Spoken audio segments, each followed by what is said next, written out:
Nous allons commencer par un peu de maths en anglais. Vous avez 10 secondes pour rendre le nombre 7 paires.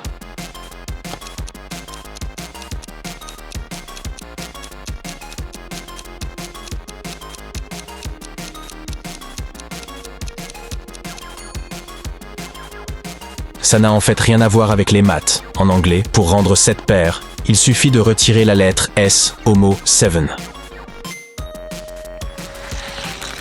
Bien, maintenant nous allons compliquer les choses. 2, 4 ont sauté le dîner. Pourquoi ?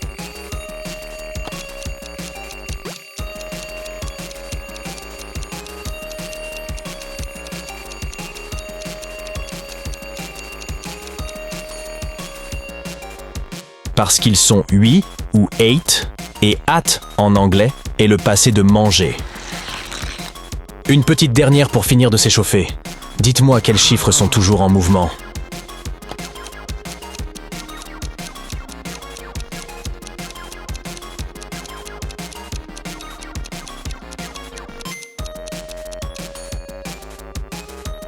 Les chiffres romains, parce qu'en anglais, roaming veut dire itinérant. Passons aux choses sérieuses. Testons votre logique, voulez-vous ? Regardez cette séquence de nombres. 4, 6, 9, 6, 14, 6. Comme vous pouvez le voir, un chiffre manque. Quel chiffre suit logiquement cette série ? 6, 17, 19, 21.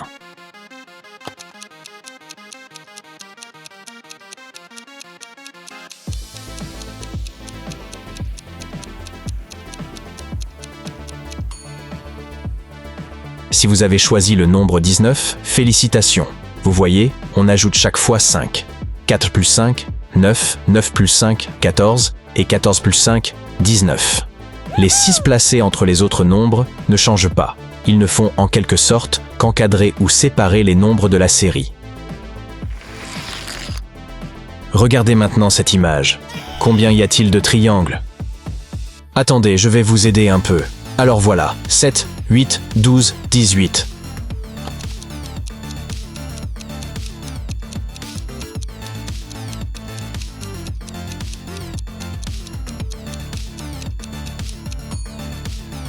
La réponse correcte est 18. Regardez, voici comment il faut compter. Il y a de très petits triangles en haut, et puis des plus grands.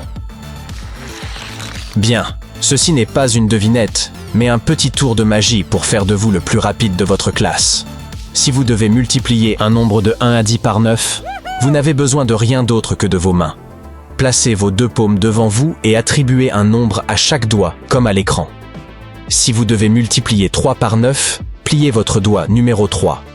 À droite, il vous reste 7 doigts non pliés, c'est la première partie de la réponse. À gauche, seulement 2, c'est la seconde partie. Voilà, 9 fois 3 égale 27. Dites donc, vous aimez les réductions ? Si oui, vous devez être rapide pour calculer combien d'argent vous allez économiser. Pour calculer la réduction que vous obtiendrez dans un magasin sans utiliser de calculatrice, utilisez cette astuce. Par exemple, pour trouver ce que représente 5% de 235, suivez cette méthode. Étape 1. Trouvez 10% du total. C'est facile, vous n'avez qu'à mettre un point ou une virgule avant le dernier chiffre. 235 devient 23,5. Étape 2. Gardez à l'esprit que 5% représente la moitié de 10%. Divisez 23,5 par 2. Le résultat est 11,75. C'est également la réponse à l'équation originale. Très bien. Voici maintenant un autre tour de magie mathématique. Donc, A% de B est égal à B% de A. Par exemple, 9% de 30 est égal à 30% de 9. C'est tout, ce tour était vraiment très court.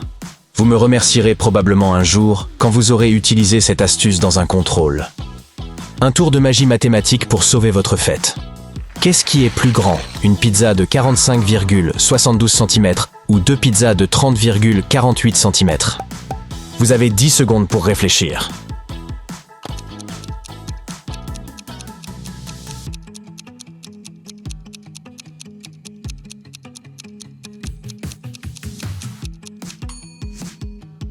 Il y a en fait 2 réponses possibles. Selon la géométrie, la superficie de 2 pizzas de 30,48 cm est égale à 1458,06 cm², tandis que celle de 45,72 cm est égale à 1638,71 cm². Donc de ce point de vue, vous feriez mieux de choisir la pizza de 45,72 cm. Mais, la géométrie et la cuisine sont deux choses complètement différentes. C'est le poids qui compte ici. Plus le poids est élevé, plus il y a de calories. Alors vous savez quoi choisir, et il y aura assez de pizza pour tout le monde. Bien, faisons une courte pause et découvrons une autre énigme amusante. Le chiffre 4 voulait aller en boîte de nuit, mais le service de sécurité ne l'a pas laissé entrer. Pourquoi ?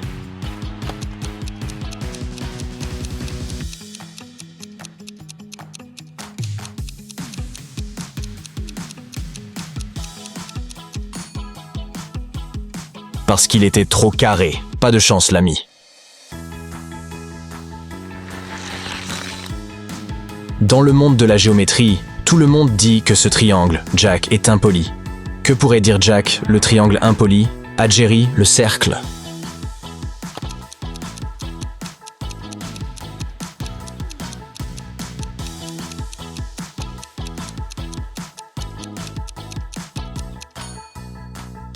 Jerry, tu es nul. Parce qu'il ressemble à un zéro. Ce n'est pas très poli, mais c'est juste de la géométrie. Savez-vous quel serpent porte le nom le plus mathématique?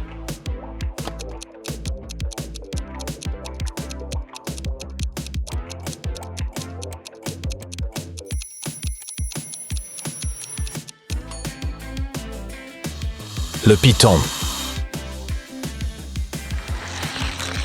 Revenons à des choses plus sérieuses. Supposons que vous devez prouver que 6 plus 7, 1. Vous vous y prenez comment?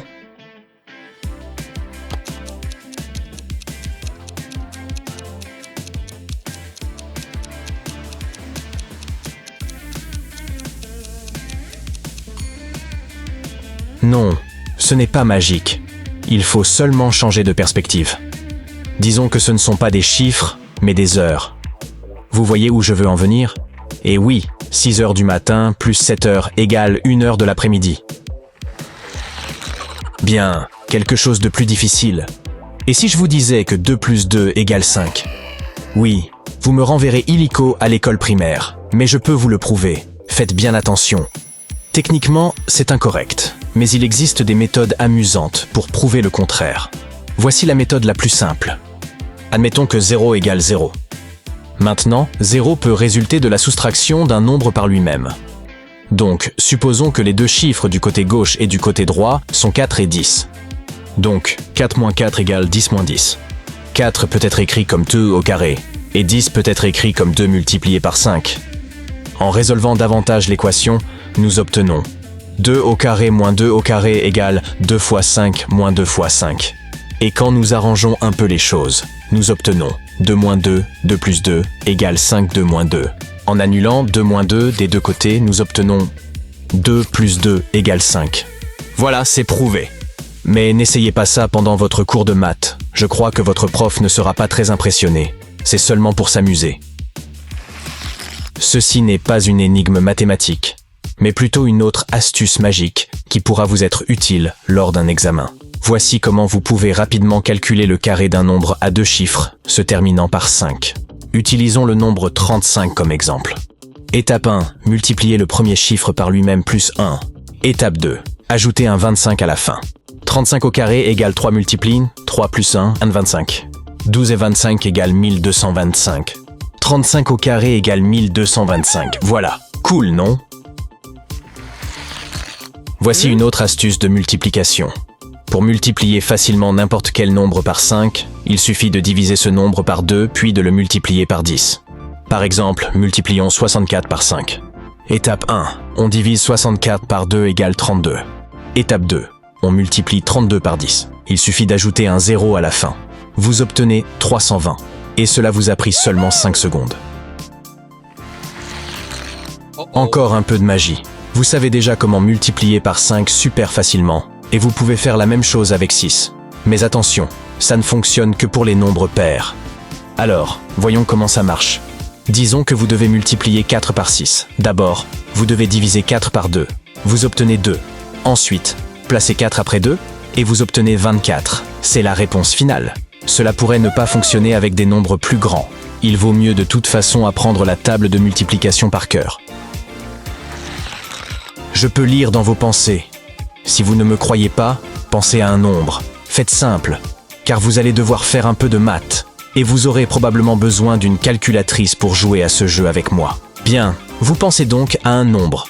Maintenant, multipliez-le par 3. C'est fait? Ok. Maintenant, ajoutez 6. L'étape suivante, vous devez diviser ce nombre par 3. À présent, soustrayez le nombre auquel vous avez pensé du nombre résultant. Laissez-moi deviner. Vous avez obtenu 2 comme résultat, n'est-ce pas? Ce n'est pas magique. C'est juste une bonne astuce mathématique. Et ça fonctionne avec n'importe quel nombre.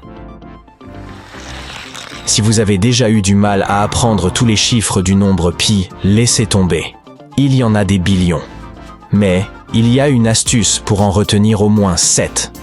Dites simplement « How I wish I could calculate pi ». Il y a 3 lettres dans « how », 1 dans « i », 4 dans « wish », 1 à nouveau dans « i », 5 dans « could », 9 dans « calculate » et 2 dans « pi ». Vous obtenez ainsi 3.14159.2. Une petite dernière pour la route. 5 personnes construisent une grange en 8 heures. Combien de temps faudra-t-il à 12 personnes pour construire une grange?